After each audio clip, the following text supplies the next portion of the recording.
Folks calling to say they really enjoy stuffing envelopes? Envelopes much more than phone calls. See, I can do the phone calls for you, Dave. I'll be happy to do the phone calls. I'm used to that.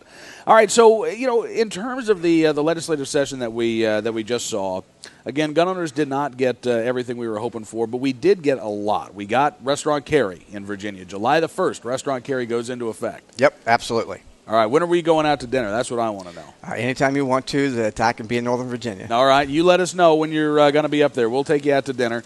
We also had and this is big, this is a change in language in terms of storage requirements for firearms when you're in your vehicle, whether it's your car or your boat as well, right? Right. And what is tell me what the change was, what it was before and what it is now.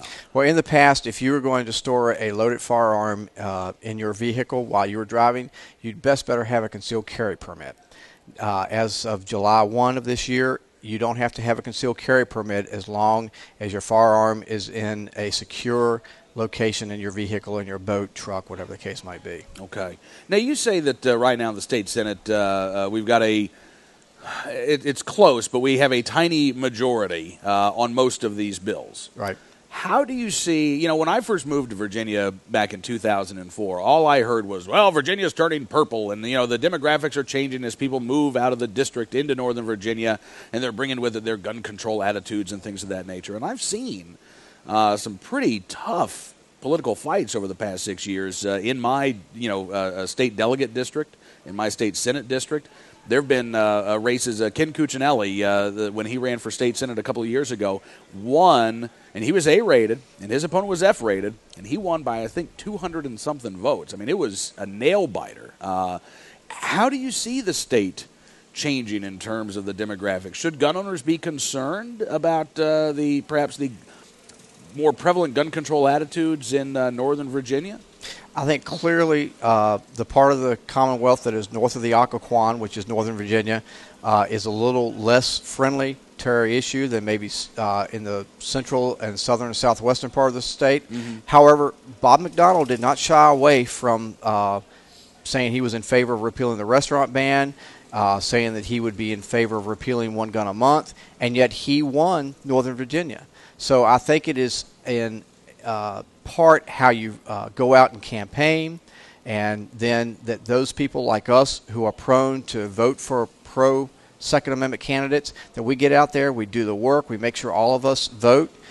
We saw in that special election to fill Senator Cuccinelli's seat, we lost it by a handful of votes, relatively handful of votes. Yeah. And it's got to be a handful of gun owners that for whatever reason didn't go out and vote that could have made the difference, that would have kept that special subcommittee from being put in place in the state Senate. I'm telling you, I wish you could have seen my face that night. I think it was 134 votes in the special election, at least the early returns. I mean, it was another nail biter.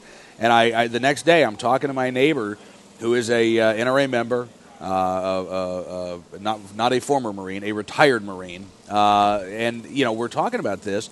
And I said, well, did you talk to all the gun owners that you know? Yeah, I talked to all the gun owners. Okay, I know I talked to all the gun owners. Well, we got to do a better job of having our friends talk to their friends. And it really is, at that point, a matter of just these one-on-one connections being made and getting those gun owners to go out and vote on Election Day. It's a matter of being active and going that extra mile to make sure that pro-gun candidates are the guys who end up winning on Election Day. Yeah. All right, Dave, one more question for you before we let you go here, and I appreciate you coming on the program tonight. And you're gonna go back to Richmond tomorrow. You're coming back. I mean, not only are you a great activist and a great ambassador for the Second Amendment, you're a great dad as well. I got to tell you, Dave, you got the Cam Edwards seal of approval for that. Oh, I appreciate that. Both of my kids are NRA Life members. My youngest child was the youngest life member at the 2004 Houston annual meeting. So Houston was 2005. Yes, it was 2005. You're correct. She was youngest life member then.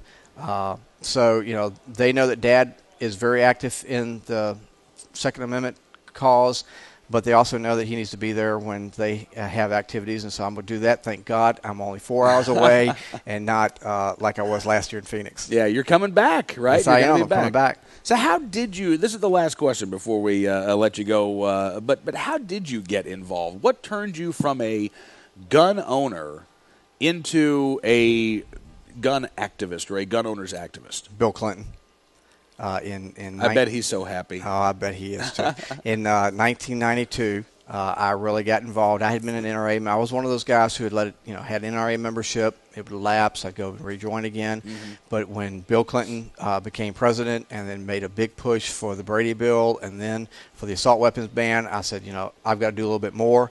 And so that's when I became an EVC in 1998. And got very active in the Virginia Shooting Sports Association and ran for the board.